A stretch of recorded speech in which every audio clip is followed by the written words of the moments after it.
Hi, and welcome to the Psalm 42 Gathering Place, where purpose meets passion.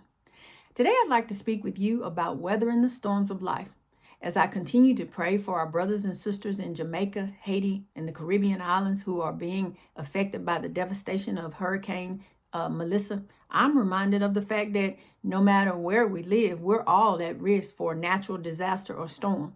And just like with the natural disaster and storm, no matter who you are, at some point, you will have to weather the storms of life.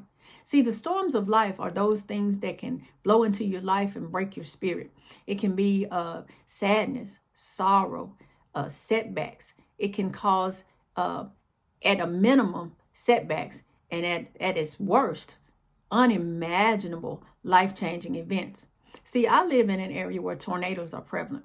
And a few years ago, I was reading an article about tornado safety on howstuffworks.com. And it was very interesting because it said that tornadic winds can get up to a speed of 300 miles per hour. And it can take out a neighborhood in a matter of seconds and move objects through the air like a deadly missile. The tornadoes are ranked by the Fujita scale based on intensity, from F0 being the weakest and F5 being the strongest. There are two things, the article said, that you have to keep in mind that are of the essence when you're trying to remain safe in a tornado, and that's time and cover. See, time is of the essence. So they recommended that you have a National Oceanic Atmospheric Association radio in your disaster kit, just in case you lose connectivity. If you lose electricity, this radio runs by battery, so you're still connected. And it also talked about the greatest danger during a tornado is being injured by those flying objects that I just mentioned that can come from any and all directions. Stay with me now because I'm going somewhere.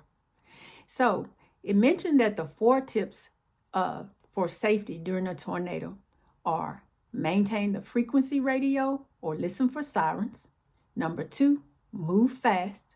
Number 3, seek shelter in a storm shelter, safe room, bathroom, any room in the center of your house away from windows.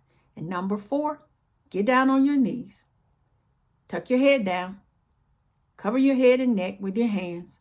Or if you're in a car, get out of the car, get in a low area like a ditch, lie face down so that the storm will pass over you. Life is not always going to be pleasant, although we wish it could be.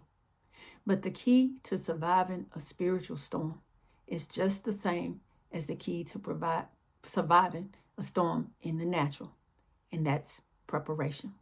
So I'd like to encourage your hearts today by telling you a story about a great woman in the Bible who knew how to weather the storms of life, and her name is Abigail. See, Abigail was a woman of understanding, the Bible says, and she was also beautiful. But Abigail was a woman who was wise, which means she had good judgment, and she had discernment, which means she picks up on things. Abigail was able to pick up on things that most people wouldn't notice. Abigail, however, was married to a man, a wealthy man named Nabal. The Bible says that Nabal was surly. He was rude and unfriendly. And it's highly likely that during Abigail's time that she was not able to decide who she would marry. So Abigail was in a situation that she herself probably didn't ask to be in, but she was a wise woman who made the best of a bad situation. See, sometimes it's not the easy things that help bring out our character.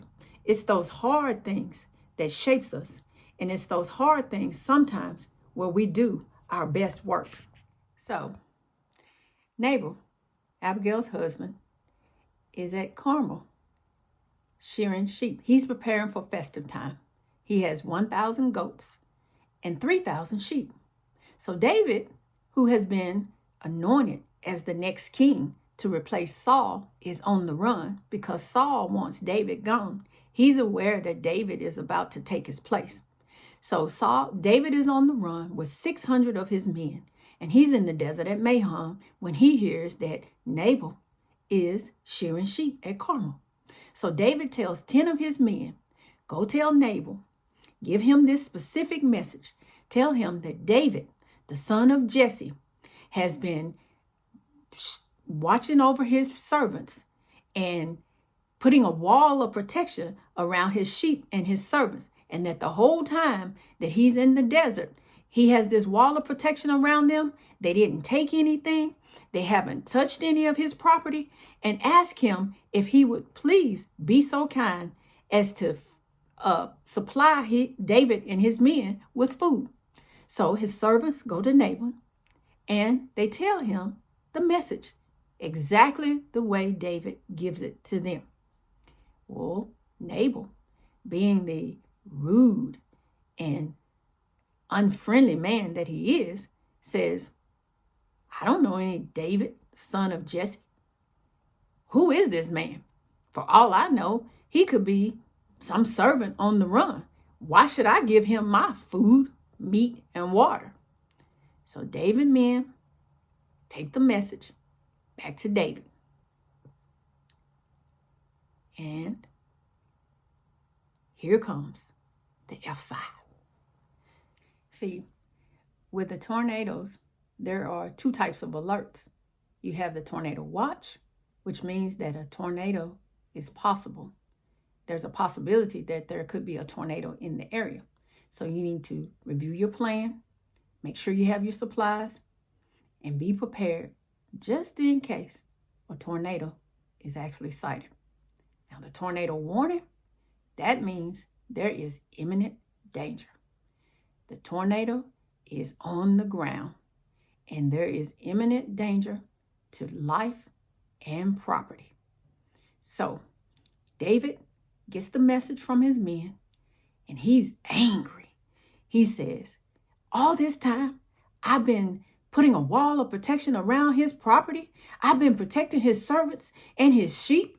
And this is the way he repays me, with evil for good. Strap on your swords. He took 400 of his men. He had 2 to stay back and watch the supplies. He straps on his sword, and they are headed to Nabal's house. So this is not a tornado watch. It's imminent danger. The F5 is on the ground, and his name is David. So in the meantime, Abigail's, Nabal's servants go to Abigail and said, hey, David sent this message to our master, and he asked for food and water and meat. And the whole time that we were out there, night and day and night, these men put a wall of protection around us. They were good to us. They never took anything. They protected us. And our master hurled insults at David. Please, you have to do something. You got to fix this situation. So Abigail, being the wise woman that she is, see, Abigail, her very name means Father's joy. So Abigail, being connected to the Father in heaven, hears the siren. She's well connected. She has the disaster radio. So Abigail, just like in the natural, when the storm hits, she jumps on her donkey. She wastes no time. She loads up the donkey with all this food. She's got figs. She's got sheep. She's got all this food loaded up on the donkey. And she tells her men, you go ahead of me and I'll follow. So Abigail gets to the mountain and at the ravine, and she sees David and his 400 men. She sees the tornado is on the ground, dark, black, violent, and it's headed her way. Abigail acted with haste. She was connected to the source, so she knew about the impending danger because she got the signal. She jumps off her donkey. She runs to David, bows her head, gets down on her knees, and says, my Lord, please let this be on me. I didn't get your message. I wasn't aware that you asked for food and drink. Don't pay any attention to my husband. His name, his very name, means fool. So Abigail asked David to take the gift. And she said, because God has spared you from this innocent bloodshed and kept you from taking revenge into your own hands, I pray that God will bless you to have everything that he has promised you. So even though Abigail was considered to be the lowest in society, she still was valuable to God because she was connected to God. Her name meant Father's joy. You're the Father's joy as well. If God is in you, his spirit abides in you, and you abide in him and his word, you can ask what you will because you have the heart of God in you. You can't worry about what people say about you. It doesn't matter that people don't really know who you are. Some people treat you the way that they treat you because they don't know your true identity. They don't know who you are. They don't know that you are called by God, that you have worth. They look at you from a worldly point of view. They may be looking at you based on your financial status. They may be looking at you based on your titles, but they don't really realize exactly who you are. It's okay. We just pray for those people. It doesn't matter if they don't know who you are. They don't know your true identity. But the real question is, do you know your true identity? See, Abigail knew who she was.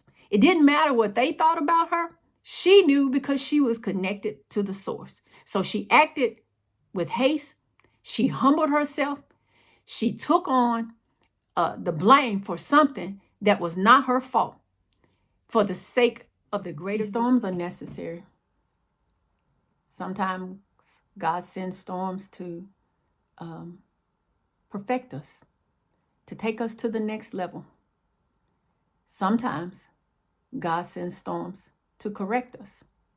See, Abigail experienced a perfecting storm. Abigail's storm gave her a stronger belief in the God that she served. And in the end, when she asked David, once you become king, please remember your servant. And David did just that. Once David heard that Nabal was no more, he sent for Abigail, and Abigail became his wife. Nabal had a correcting storm, but he refused to correct his behavior. And in the end, David didn't have to correct Nabal. David didn't have to seek revenge. David gave God room to move, and Nabal was faced with the wrath of God.